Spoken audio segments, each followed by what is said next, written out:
A Porto Gruaro si inaugura un nuovo anno accademico con il record di 11 borse di studio consegnate ad altrettanti studenti e studentesse. Borse di studio che dimostrano nello specifico come il territorio sia affezionato all'università. I fondi, oltre 10.000 euro, infatti, arrivano da donazioni.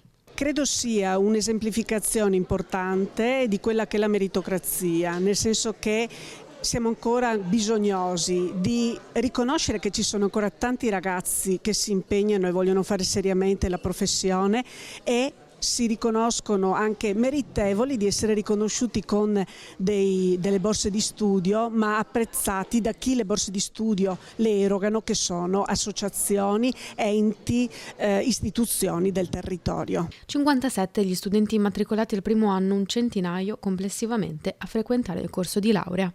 Padova ha 19-20 adesso sedi decentrate, gran parte delle quali sono piccole sedi che risultano importanti per due motivi: da un lato per l'impegno dell'Ateneo di garantire anche in queste sedi i servizi e i diritti agli studenti che non possono studiare a Padova, dall'altro lato indicano l'importanza e la volontà dell'Ateneo nel permeare il territorio. Il corso di laurea fino ad ora ha laureato circa 750 infermieri, la maggior parte di loro ora lavora nelle strutture sanitarie e sociosanitarie del territorio. I professionisti che si formano in questo corso di laurea creato dall'Università di Padova con ASL 4